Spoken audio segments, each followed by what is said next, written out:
Once upon a time, in a dense jungle, a mighty lion was sleeping under a tree.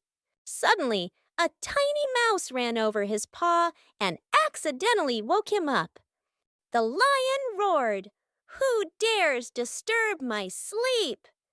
He caught the little mouse with his huge paw. The frightened mouse squeaked, "I am sorry, King Lion. Please let me go. One day I might help you in return." The lion laughed. "You help me? That's funny. But I'll let you go." Days passed, and one day the lion was caught in a hunter's net. He roared for help, but no one dared to come near, except the little mouse.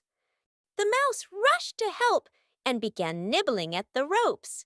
Soon, the lion was free. The lion said with a smile, "I never imagined such a small friend could save me. Thank you."